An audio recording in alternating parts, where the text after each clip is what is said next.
Peace everyone, I hope you are having a great day. In this video, I'll be talking about English learning groups on Facebook and whether it's worth joining them or not. So, when I first embarked on my English learning journey, I was eager to find resources that would help me improve quickly. And one of the things that I did was to join English learning groups on Facebook. Obviously, I was new and very desperate to shorten my learning curve, and I thought Facebook groups could help me achieve that. I'm pretty sure that every one of you watching this can relate to where I was at that point. I mean, when we are starting something new, whether that's learning a language or starting a business or something else, we just want things to happen fast. One day we start learning English and we want to be fluent the next day. I had that attitude in the beginning. I wanted to be fluent in a month, and I'm sure you guys have the same attitude towards English as well. But learning a dynamic language, a language that's constantly changing like English, is an extremely long and difficult process, and we also have to deal with many obstacles along the way like the frustration, loneliness, etc. These emotions do hinder our English learning progress. Let me just give you an example as to how that happens. After learning English for a month, we tend to step into the real world, like watching English TV shows or reading English newspapers, etc. Thinking that since we have dedicated an entire month to learning English, we are now fluent and we should be able to understand English that is used in TV shows and newspapers. So, what happens is that we barely watch a TV show for a few minutes or read a few lines of a newspaper and we get frustrated and disheartened right away, and we lose motivation because we didn't understand almost anything that was said in the TV show or written in the newspaper, which bursts our bubble and makes us think that we don't have what it takes to master English language and that we should give up. This happened to me too, and what I did to keep myself motivated was to listen to English podcasts and YouTube videos where teachers speak slowly and use basic vocabulary so that English learners like us can understand their speech and get confidence and be motivated. Anyway, so after a week or so of learning English, I went on Facebook and joined a whole bunch, meaning a large number of different groups,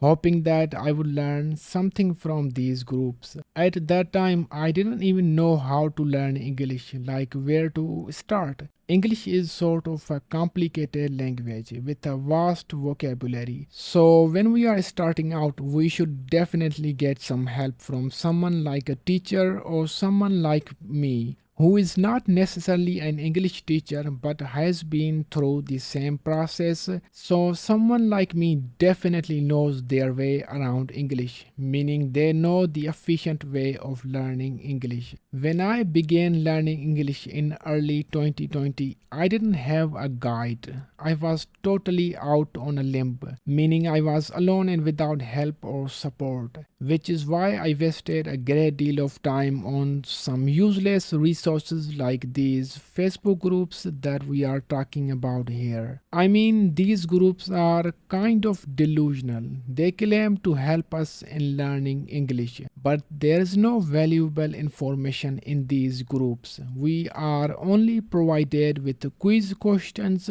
some fill in blanks, and other useless stuff that contributes nothing to our language development. I actually learned the hard way that we need to use the base form of any verb after the verb did when we are talking about the past. For example, we can't say I didn't knew. That would be incorrect. The correct way to say it is I didn't know. Imagine nobody posted this simple basic grammar rule in any of these groups. I learned it after making a lot of mistakes. I remember watching a movie, I can't tell you the name, and a guy said, "Did you know?" And that really confused me. I thought to myself that there must be something wrong with these guys or this movie or whatever. But the reality was that I was wrong, not the movie. However, I really had a hard time accepting the fact that my English wasn't good enough. Now, the problem is that some of these groups have millions of members, as you can see here. This makes us want to join these groups because we think to ourselves that these millions of people who are member of these groups can't be fools, right? If these groups didn't have valuable information, then why would they have so many members? But the truth of the matter is that there's rarely any valuable information in them, and most of these members are just amateurs who don't take learning English seriously enough. As you can see here, I'm scrolling through these English learning groups on Facebook. Do you see any valuable information? Nothing. People are just goofing around here. There aren't many serious English learners. Occasionally, somebody posts something valuable, but that's a rarity. Now, I would suggest leaving these Facebook groups so that other English learners don't get fooled by the large number of members that these groups have. You might be thinking, I use Facebook a lot. What should I do after leaving these groups? Well, don't worry. If you use Facebook frequently and want to learn English through it, you definitely can. There are some alternative ways that you can utilize to learn English through Facebook.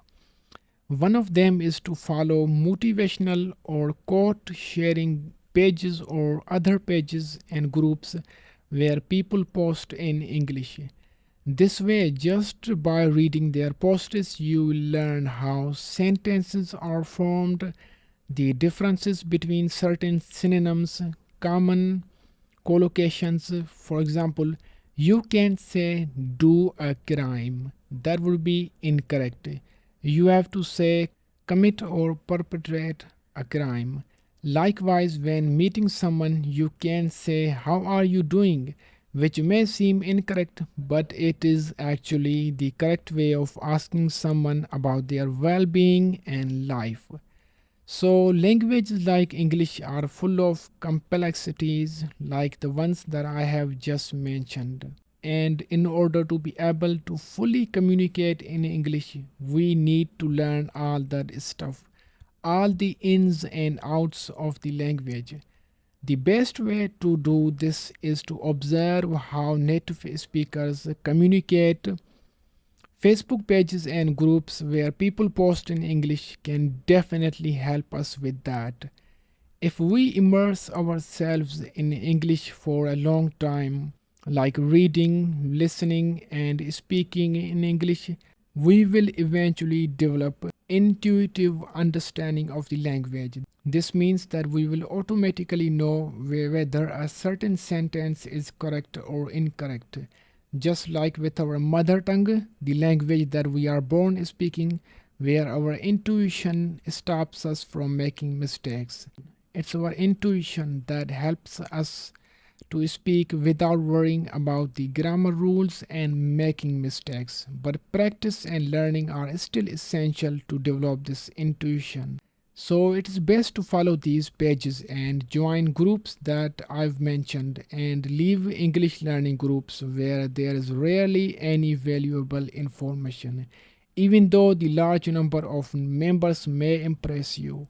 Now, I'm not saying you should only follow these motivational or quote sharing pages. You can follow any page you like where people post in English. That could be about games if you have a weak spot for games, meaning if you like games, or pages about news or anything that you are interested in. It is not just limited to these groups that I've mentioned. So that's all I wanted to share. I hope I've covered everything about Facebook English learning groups. And if you have found any value at all in this podcast episode, you can like and share it with your friends or family who are learning English. You can also subscribe for more English content like this. And